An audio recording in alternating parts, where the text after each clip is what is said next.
Come and get started on a new mission, a new direction, a new intention. Welcome to 5.8G Alive at Connections 50 Plus. I am Terry-Ann Joseph Brathwaite. And I am Jennifer Gibbons Joseph, catering to all your prospects in the third act of life. Economic well-being, social gratification, personal fulfillment. Join us on Wednesday at 6 p.m. on Connections 50 Plus Facebook page, YouTube channel, and on Gael the Caribbean.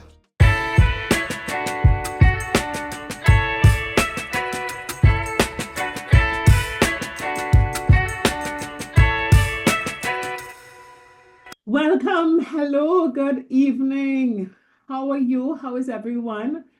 Welcome to 5.8G Alive, brought to you by Connections 50 Plus. I am Terry-Ann Joseph Brathwaite, one of the co-creators of Connections 50 Plus, and with me as usual. Good evening, everyone. And I am Jennifer Gibbons Joseph. We are the co-creator of Connections 50 Plus. Well, Jennifer, for the past couple of weeks, we've been on to so many things, but we are in the week of fathers. Happy Father's Day. We are celebrating. Didn't forget. Yes. Happy Father's Day.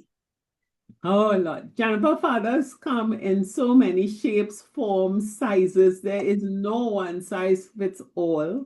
You know, I had a lovely, of course, you know, this big family of ours.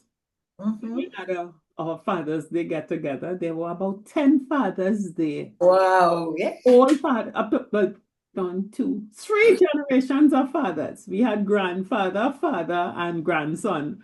That's lovely. We had 3 generations of fathers, all shape and form and size of fathers. We had married fathers, unmarried fathers, fathers with trouble, fathers without trouble. But you know, one thing was clear, they were all serious about their fatherhood.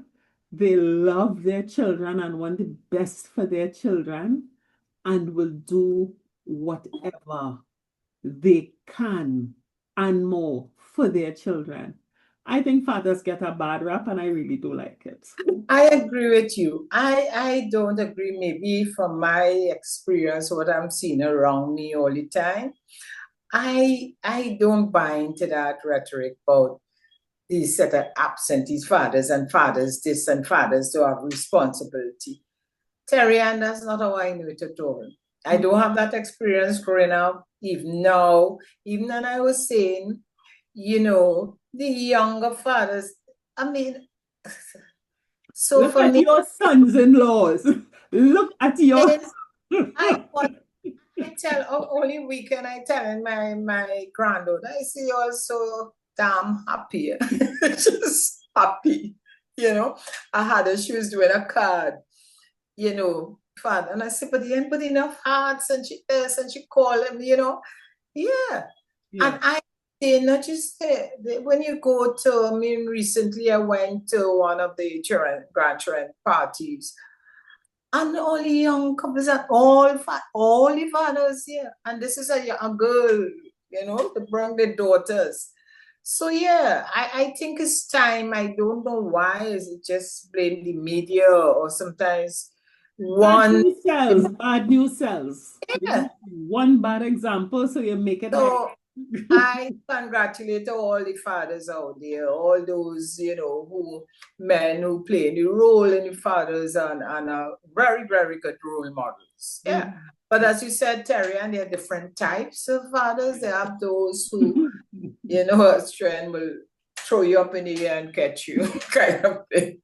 And have those who have you sitting down there, you know, but all love and caring and yeah. Yeah, but children know they're loved and protected, and so to fathers out there, you are great.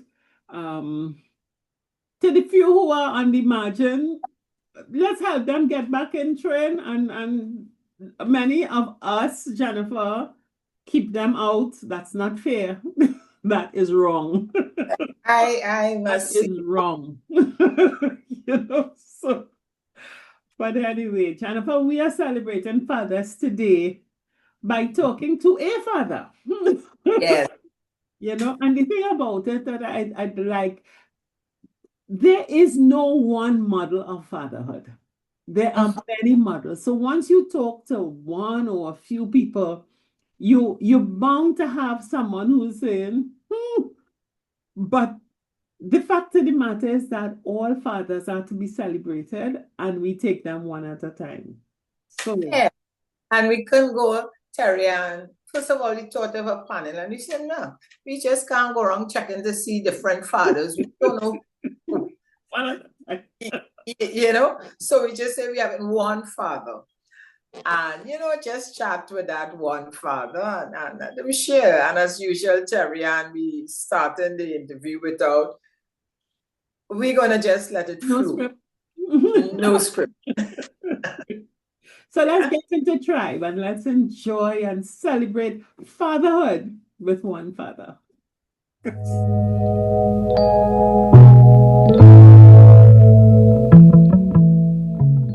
Yes, as mentioned, we are celebrating Father's Day. And we thought it would be so nice to have a father, someone who we know very well, to be our guest this evening and to share with us about fatherhood, about his experience. And his name, of course, I'm really introducing to you now, Keith Callender, a father. And father and grandfather too, Keith, or just father? Yes, grandfather as well, grandfather of two. Right, father and grandfather. So, you know, to just share with us his experience, his perspective, and being on the 5.8G stage like us. So, Keith, welcome, welcome. I'm so happy that you agreed to join us and to tell us about your experience as a father, as a grandfather.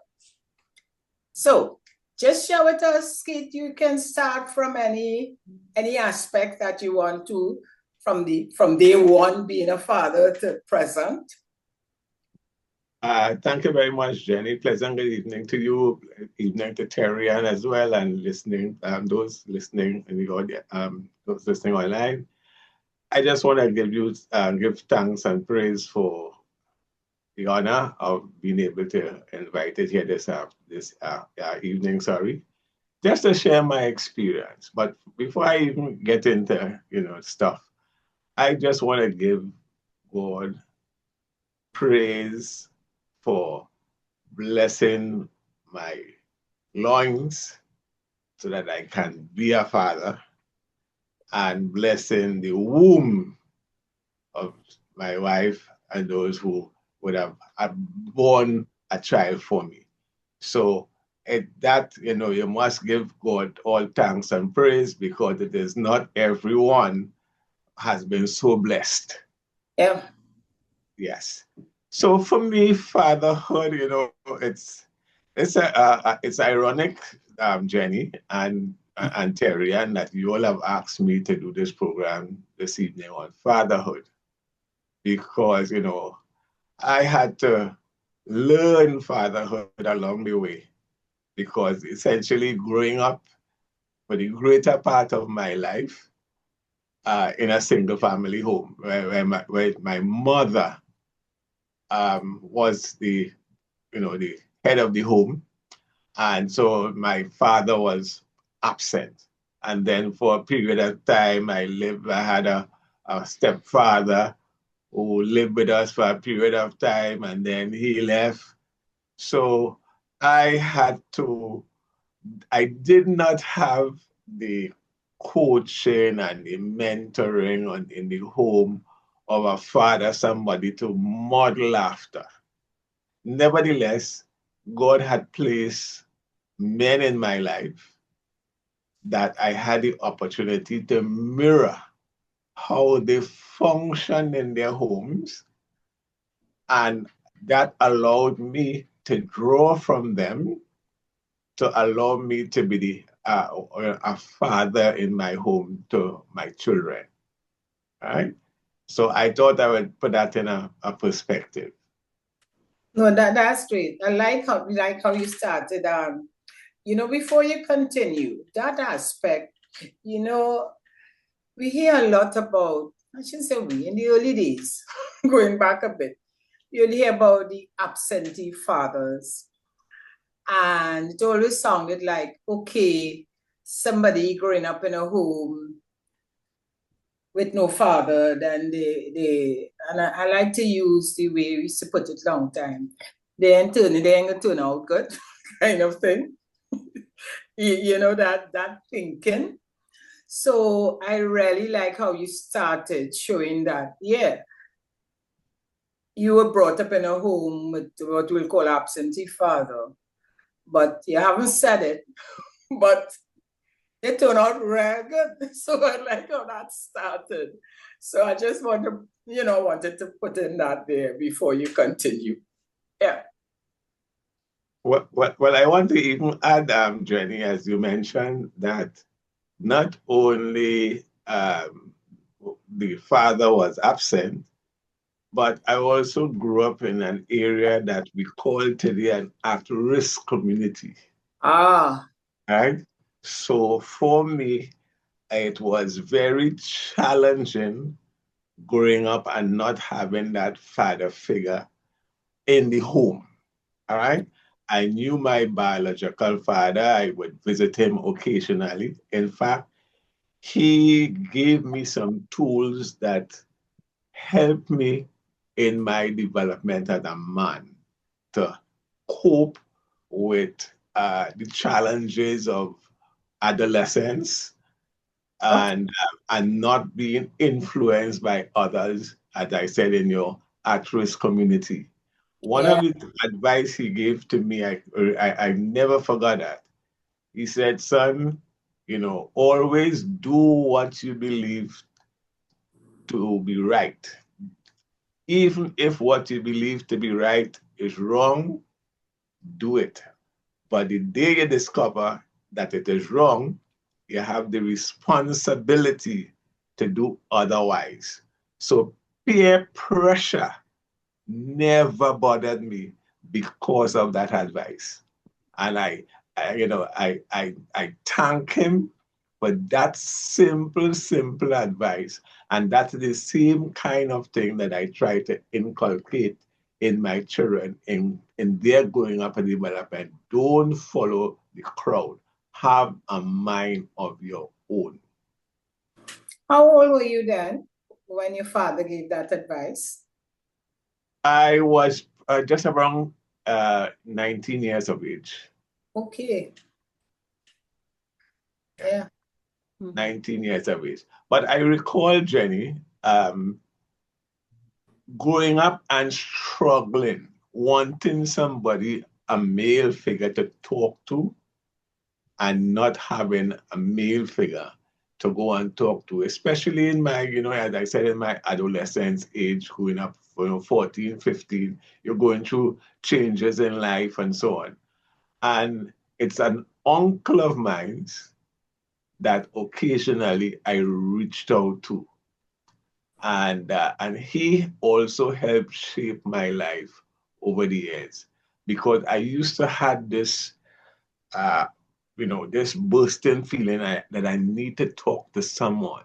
So much so that I went into things like depression and wanting to feel thoughts of suicidal because of not being having a release valve of a male figure to talk to. So for me, growing up, a tough journey. Let me ask this one more question before Terry Ann comes in. Even that, and you said you had that role model, but I mean, you had your uncle, which you were able, who you were able to speak with. But in terms of school, were there any male teachers that you felt maybe fitted or didn't fit that rule or that person that you could have confided in? Yes, there was actually one male teacher that I had at secondary school level that I went and confided in. Okay. And he gave me a piece of advice that stuck with me. As I said, I was going through depression and, thoughts of suicide. And he said to me, If your mother is saying to you that you will come out to be nothing good, that you will be just like a brother, begging at the side of the road for 10 cents and 25 cents, you could show her that you will not come out that way. Okay. And that little piece of advice, Jenny, turned my life around. Okay. Give me that determination that I have to be a better person. And when I grew up as a man, I had to be a better father to my children that I had, before. Yeah. Keith, we often have the background, and I think that for so many of us, especially diasporic communities, you come from a history of fragmentation and fractured homes, and you could have the issue of what is the family unit is diverse. It is very, very diverse, and I think given our history as a people, the nuclear family is something that probably our cohort and probably half of the cohort before started to be able to enjoy. All that to ask the question, and it is one that, as a woman, I cannot ask or understand. But having come to a man by whatever circumstance, and you face the reality with your first child or with the subsequent children that you are to become a father. Somebody comes to you and says, look, kid, I'm pregnant. And you are the daddy, What does that mean when you get that news first? What is your response to that news? Okay. So I will be very frank, Terry. Where I grew up, there was this notion that you showed your manhood, as you will say, by you put your Sowing seeds. I put something up for 9. That was the language in the community. So all the young men were looking forward to put something up for 9. So when I got the news of somebody being up for 9, as we call it then, it's like, what? I'm going to be a dad. You cross the bar, you cross the hurdle. Yeah. I'm going to be a dad. But again, mentally, I was not at that stage where I had really understood the responsibilities of How old were you? fatherhood. How old were you when you first became a father? I would have been around 24 years of age. Right? Yeah, 24. So, and to me, soon after, actually, when baby come and you realize it's Pampers, it's milk, it's this and it's that, and it's no longer about you, and you have to have a shared responsibility, then things started to change. In fact, I recognized then that I needed to make significant change in my lifestyle. Right? Because I now have responsibility for someone else other than myself. Right? And for me, that represented a big change in my life. Because yes, things over the time did not work out between the young lady and I, but I never abdicated my responsibility of being there for my daughter. To this day, we are still close with each other. Yeah. But that I think says that notwithstanding the absence of a father in the home, it seemed as though your father was in your life along with many other male persons who would have shaped and guided. Um, because very often that's not the story. It's very often the story with the first iteration of fatherhood. You have stress and you don't have that recognition of responsibility and being committed to be there. But it seems very much that you, notwithstanding whatever the relationship with the mother of your first child was, you both understood that that third person was connected to you all and needed you all. And where would that have come from for you? Okay. That awareness. For me, I because of how I grew up and that desire to have a father figure, it was the most difficult thing for me to deal with the fact that I was an absentee father in our not having any home. So when I come and I got married now and I started to have children with my wife, I knew that I have to be the best father for them, right? And I'm not perfect, like like many of us, we make mistakes. Because nobody have there is no rule book. Okay. rule book of how to be a parent. And as I said, I had nobody before that I could have mirrored in my life. And I started to look at other men, how they treated their family, how they treated their wives, how they treated the kind of relationship that they had with their children. And there is one particular, family that I learned a lot of from that gentleman.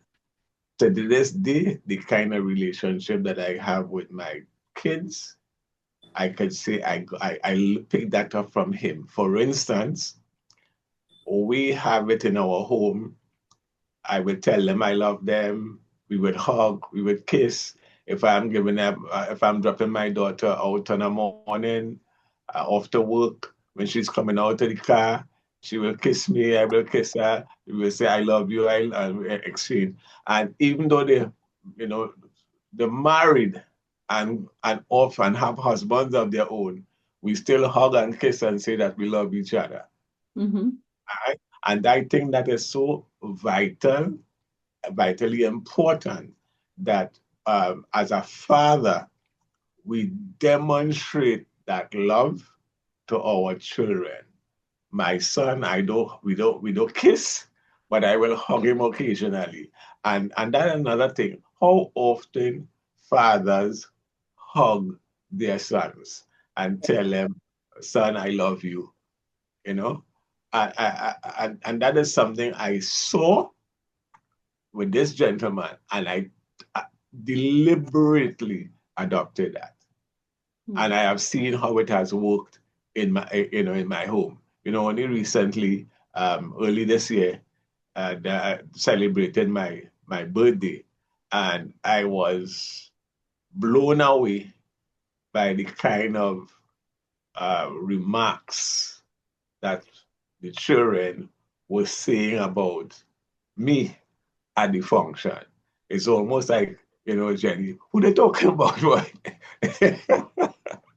But it really blessed my heart to know that they see me in that light as their father, someone that they could talk to, someone that they could come to when they have issues. Because what I try to do, Jenny and Terry, now that they are adults and grown, we talk with each other as against speaking to each other, which is very, very different. When you are speaking to, is like one party speaking down to the other party. But when you sit and have a conversation with each other, is that there's a level of openness, and a level of safety and security that I can open and say whatever I want to say. And I think that has helped. I started that when the children were much younger. My wife and I, we used to have family meetings, and at which we held like once a month or sometimes once every quarter. And at that family meeting, everyone had the opportunity at a meeting to chair a meeting. From I started off, then my wife, and then the eldest, and then going right down to the last. In fact, when the last child had the opportunity to chair, she was 5 years old. And I said, okay, your turn to chair this meeting now. And she said, me, Daddy, I don't know what to do. And I said, yes, whatever come to your mind. You see, we will normally start the meeting with a prayer and we sing a worship song. And then whatever is topical, whatever is affecting the family, whatever issues we have, we put it on the table.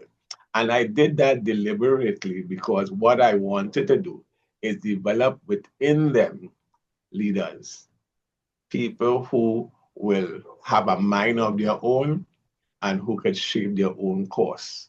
And I have seen in their lives how that simple thing like having them to chair, see, I have had the 4 kids that I had with my wife, 2 of them were valedictorians in their school, right?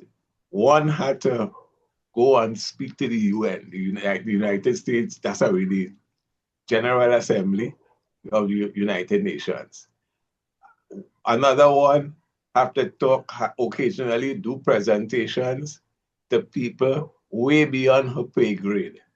And it's all because it started in the home, having the opportunity to talk and articulate and take control of scenarios. So I am, that's one of the things that I've seen that the Lord really has allowed me to do and shape in my household. And I thank him for that. Kate, let me, and congratulations really for all that you have achieved with you and your family. I want to go back to something that is close to my heart to worry me a bit.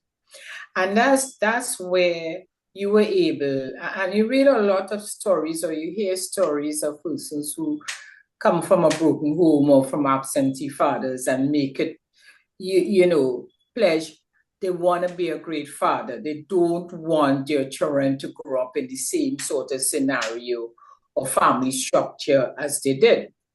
But you said something there, of course, you identify a role model family, male that you patterned your life after.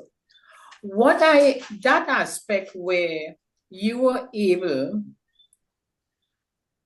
to be strong enough to change your mindset, to be that loving and hug and kiss. I have a thing about that, right? Because I always share that I grew up in a household. My parents loved us. No, I grew up in the normal nuclear mother, father, that sort of thing. But the hugging and the kissing and the patting and the back and that sort of thing wasn't there. I understood why. But I struggled after, although being aware of it and wanting to bring up my family differently. I never reached that. They know I love them and all that, so I could speak openly on it. But that extra getting over that hurdle of the kissing and the hugging and saying how much I love you. I just want you there. How did you, I know you said you modeled of a male or family, but was it easy for you to do that? That's really my question. Or how easy was it? Or how difficult was it? Okay, very easy because it started from childhood. So okay, go ahead. Yeah, because when they was born, babies, we was always hugging and cuddling, and so it never stopped. So you made that conscious effort from the time they were babies? Yes. Without, okay, all right. Kate, what was the relationship with your mother?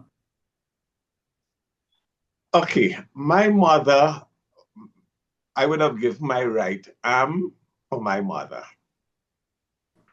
And she the same? Yes. As I said, my mother had life very, very, very hard, right? And of all my siblings, I was the closest one to her. Yeah. Because she was a market vendor. And from 1 week old, I was in the market. 1 week old. So you're always very physically close to her. That's right.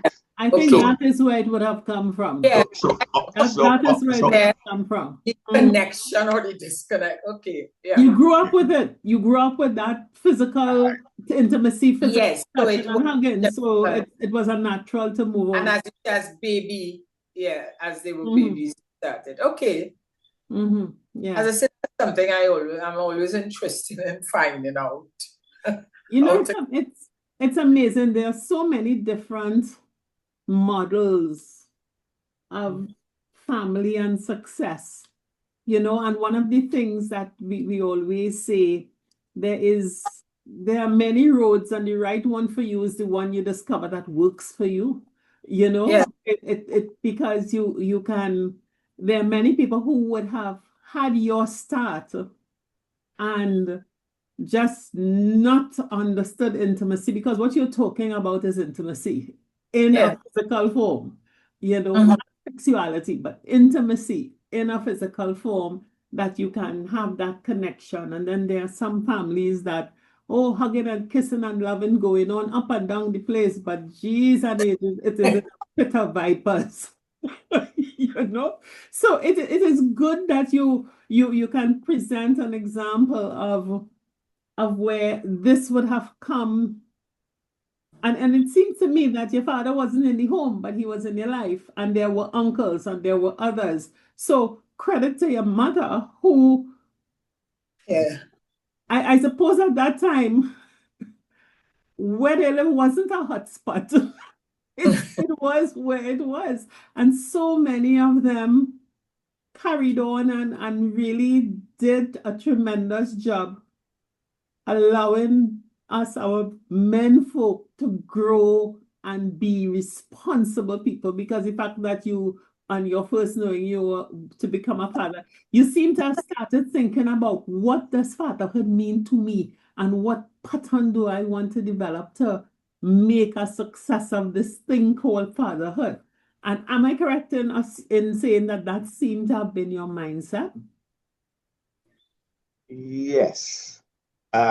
Because though many people don't, they just amber along and react to it, than plan for it. My mother was a very, very strict woman. Right? Didn't make joke at all with her children. If she say, come in, don't be outside after 6 o'clock, you dare not be outside after 6 o'clock. You come in after 6, you get what you deserve. Right? And I don't want to go into her circumstance too much, right? But it's when I became an adult, I understood the reason why she behaved the way she behaved. Because she had made mistakes in life, and she did not want her children to make the same mistakes. And I want to say this. One of the things that I adopted, Jenny and Terry, is that I said, I grew up extremely, extremely poor. Poor. When you don't call that poor again, you call that poor. Yeah, dirt poor. Yeah, you ain't call I grew up, you call that poor. Now, and I said, poverty in my bloodline ended with me. So what I undergo as a child, I am not allowing my children to undergo those things. So whatever I had to do as a father to give them a better quality life, I was prepared to go to whatever length that I had to go to be able to do that for them, right? Am I saying I'm going to spoil them? No, far from that. I try to bring them up with values. One of the things I always say to them, where values are clear, decisions are very, very easy. So get your value system very clear. And and my wife and I, we held the same head in our household, and I have to credit my wife immensely for the role she played in shaping our children's lives. Right? She was more the caregiver, and I being the provider, because that is what we sat down as a couple and decide how we're going to raise our family. I don't know if that answers and addresses any of the questions or the concerns that you may have had. Yeah, and Keith, let me just come in here too. Would you say, as you credit your wife being there to support, would you say it's very important, or it adds to your being a good father, when you have the support of a partner, or well, saying wife or partner there with you, cheering you along? Jenny, it's extremely, extremely important. I always maintain, Jenny, that after God, it's my wife who has been responsible for my success in life. Mm-hmm. No ifs, no buts, no maybes. All right? You know, there's the song that the wind beneath your wings. Yeah. She was the one who helped me to fly how I was able to fly. Great. All right? If I didn't have her around, I don't know what would have been my situation, really. Yeah. Mm-hmm. I suppose it takes a community. They say it takes a village to raise a child. It is never a one-person show.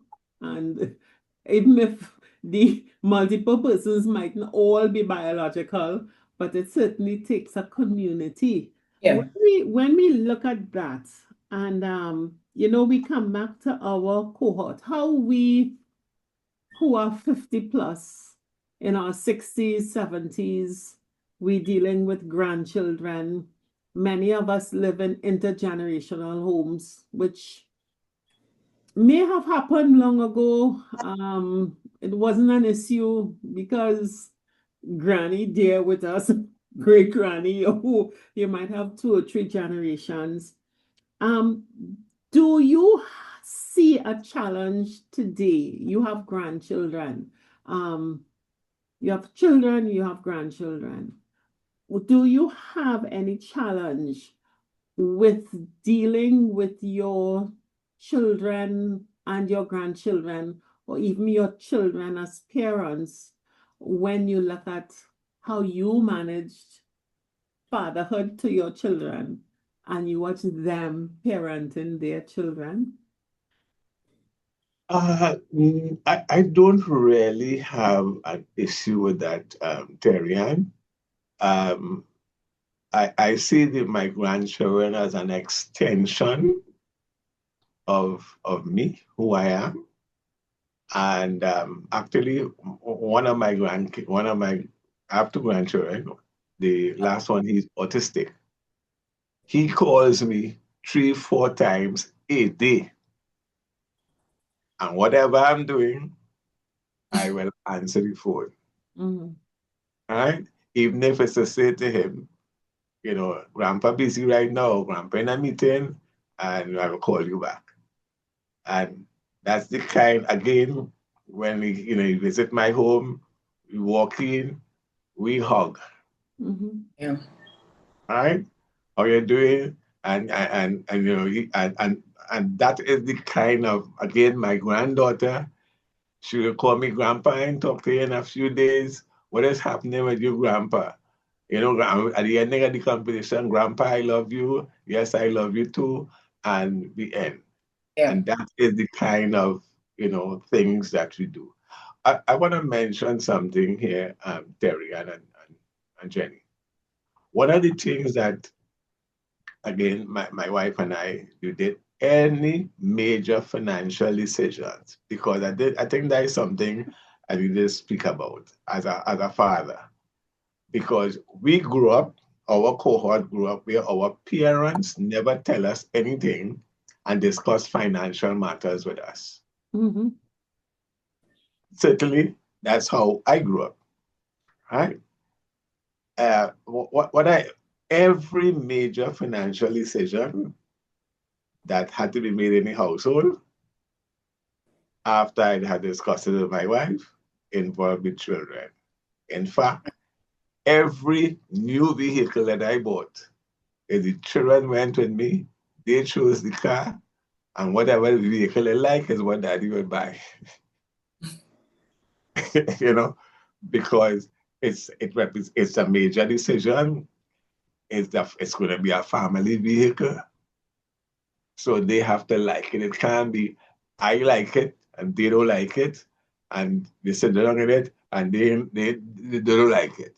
So that I mentioned that to say that I try to involve them in everything that they do, that they're involved and they know what is happening, so that they too will now be able to do those same things with with their family. All right? And I always say to them, every generation must do better than the generation that went before. Mm-hmm. All right? I put that in their head all the time. Yeah. Great. It certainly sounds like there's a very solid culture of father in their lives, notwithstanding where it started. Yeah. Okay. Yesterday was Father's Day. Mm-hmm. Many of my children, friends, send Father's Day greetings to me. And that's another thing. To what extent, as a father, your children, friends who they associate with see you as a father figure in the home. Yeah. Mm-hmm. Right? And many times that I hear my kids saying, um, I wish I had a father like you. And Yeah. they would come back and give me those stories. One of the things I love to do was shop for my kids since they were small. Right? And I will say now, they are big young women, have lives of their own. They wear a dress to work. Where you get that dress from? Your father buy that dress for me. Your father buy a dress for you. Yes. Your father buy a dress for you. And they are amazed that a man will go in a store and buy a dress for his daughter. Right? And I mean, I say, I used to travel a lot, Jenny, you know that. And let me just share this shocking story. It shocked me. My wife had passed away. Last year, I went to, I was in Barbados, and I went to buy a gift for someone who had hosted me. And after my daughter was with me, and she left me to go and look for something else. And I'm walking around the store looking for a gift for my wife, who is deceased. It's when my daughter came up and she said, where are you? How long I looking for you? Then it dawned on me, Keith, what are you doing? How could you be shopping for the dead? The point is, it was so ingrained, Yes. right? That that it became natural that when I'm going, I'm going to shop to see what I could bring for them. Many times I came back, Terry-Ann, opened the suitcase empty, and I'm still looking to see what I brought back for me. Yeah. Because the joy of the home was when daddy come, don't matter what hour daddy arrive home, that suitcase have to open Of the course, very yes. night, and everyone have to get whatever daddy brought for them. So that was, and that's something a culture of the household. Yeah. Mm-hmm. Yeah. Yeah. And now I'm going to say that, Keith, what is good too, that you didn't allow, and you said it early on in terms of growing up, you didn't allow the norms or what, we have this role of a father, and a father is supposed to do X, like Y and Z. So you didn't go by that. You went by, this is how you want to be. This is the type of father you want to be. So doing the things you like, whether it's shopping, whether it's kissing, whether whatever, you did it. And that's good, because many times, you may hear stories from men that they can't do that. How they could do that? Men don't do that, or they didn't see that within their household. They didn't see behaviors like that. So they don't know how to do it. And they don't want to be maybe ridiculed or make a mistake. But what you did is just you identify it. This is how you want to be. You look beyond that family, whoever you admired doing that, and then you add your own, you put your own touch to it, if I may say so. And I find that's very important. And that your role as a father, to me, sounds that it was well planned and executed, if I may say so. In that way, it wasn't just to use by VAPs, and that's what I like. Hearing you speak, I felt, yeah, it didn't just happen just so. It was something that you orchestrated for it to be like that. Yeah. Let me say this, Jenny. When my kids were at school, Parents' Day, no matter what I have on my calendar, that was the most important thing. Yep. For me. So Parents' Day was important. Sports Day is important. PTA meetings is important. All right. So for me, and once those things were on the agenda, something had to be out of the extraordinary. Did I attend everyone? No. But the fact is, something had to be really out of the ordinary that inhibit me to attend. Because as far as I'm concerned, I want to be there. I want to be seen. I want to be known as the parent, the father of child X. Yeah. Because I want to know what is happening with the child X at school. Mm-hmm. I'm glad you touched on that, because that's an area too that, not just fathers, but parents could be at fault. You tend not all of us give that the priority. You tend to say, okay, you must work, because how else you want to bring in the money? And you kind of shift your priorities.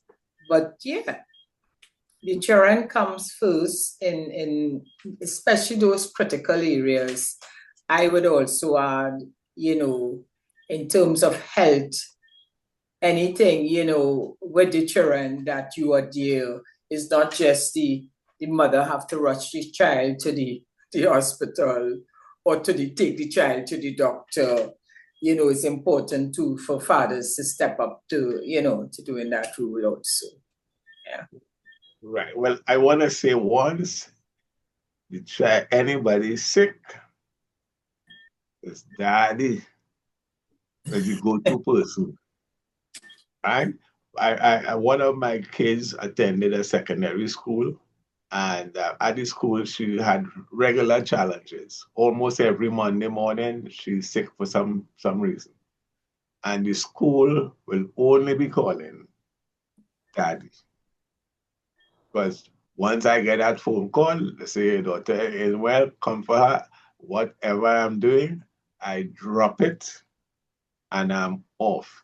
Another thing, Jenny, that I want to encourage fathers to do. I didn't do it with all my children, I did it particularly with the last one, who insists every exam that she had to do from secondary school through to university, I have to pray with her before the exam. From Form 1 right through to the ending of university. Mm-hmm. She was abroad. At times she called her friends. We would be in a company of a friend. No matter where I am, no matter what I am doing, if I am with a client and the call comes through, I will tell the client, please excuse me, I must take this call. My daughter have exams and I need to pray with her. And right there, I will pray with her, give her the blessing to be able to go and do her exam.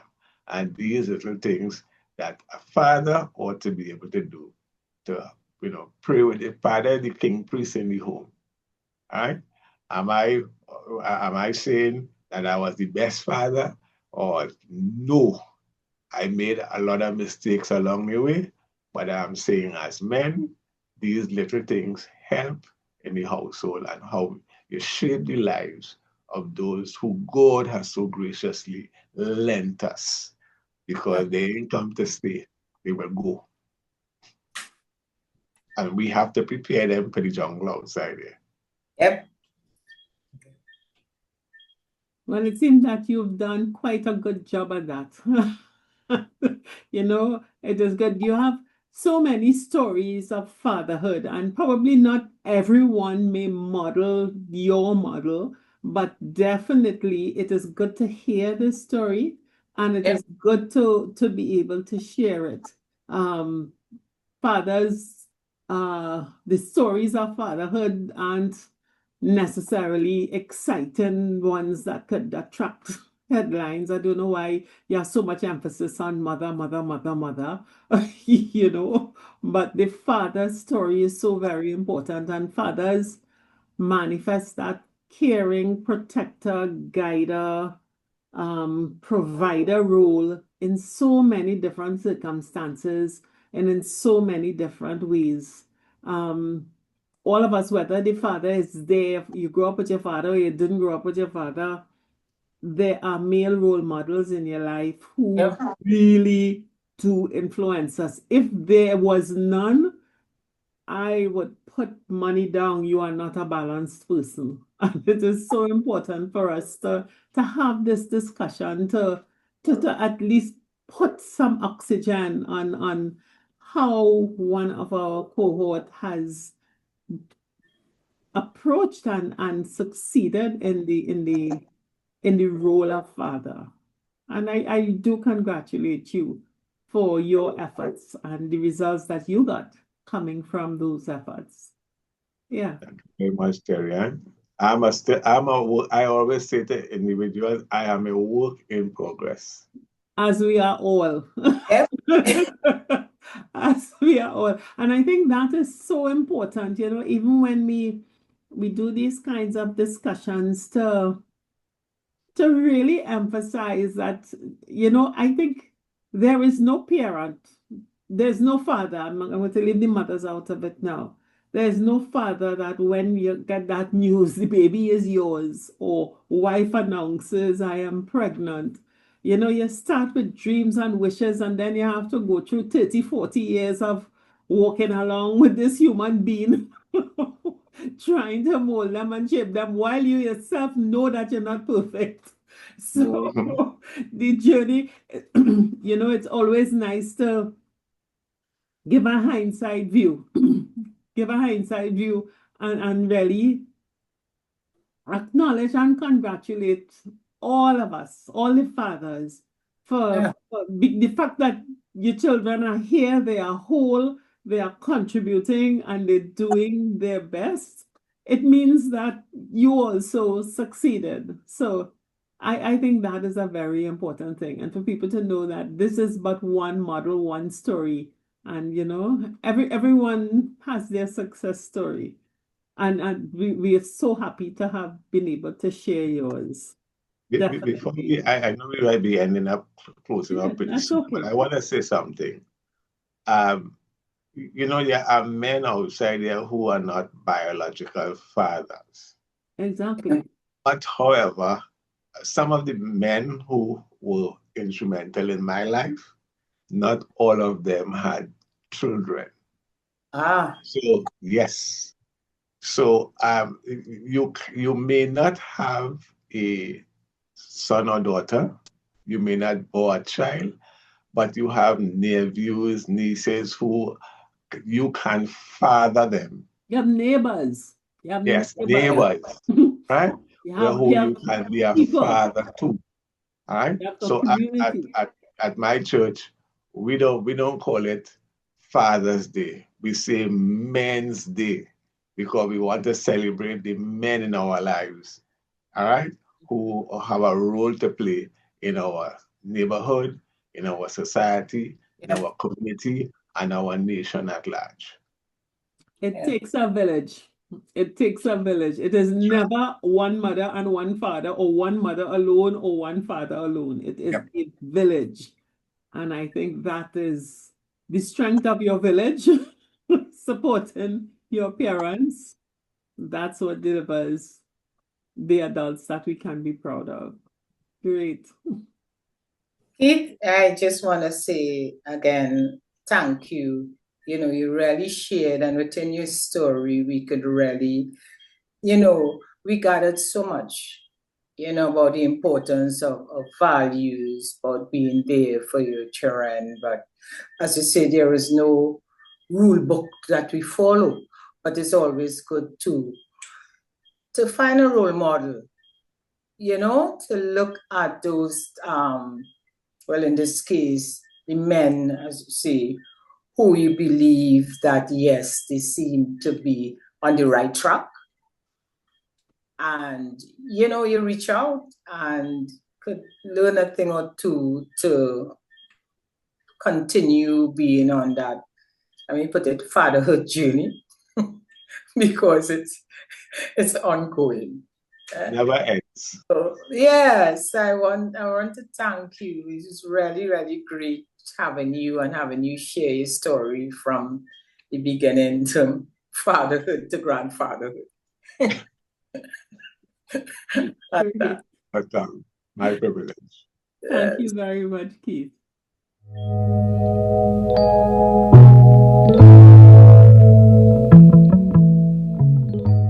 Ah, Jennifer, Father's Day. That was a lovely interview. It's Yes, it's beautiful. inspiring, very inspiring, you know. And sometimes, as he said, when you look in hindsight, you're so Mhm. lucky that it comes to where it comes to. But make no mistake, he himself, as we were chatting, said there was a lot of learning. It wasn't Of perfect. course, It yeah, was you're trying your best and you get up and you learn, but the intentionality of I will succeed at this, and success means failing and recovering. You yeah. know, it's so, so real. But And no, it's a continuous journey. Yeah, definitely. yes. So, once again, to all of our fathers. I mean, we vex with all your we and vex with all your, with all your fathers. It's a common mission, parenthood. Our children love us and we love them. So thank you, fathers. Thank you so much. Thank you. Enjoy fatherhood. Enjoy Father's Week. Till next week. We'll see Yes. you all. Bye. 50 Plus Tribe and follow us from Trinidad and Tobago and the Caribbean. Thank you for joining us on this Connections 50 Plus 5.8G Alive show. We hope you enjoyed the lively conversation and look forward to seeing you next week. Don't forget to like our Facebook page and subscribe to our YouTube channel. We really love getting your feedback. Bye for now.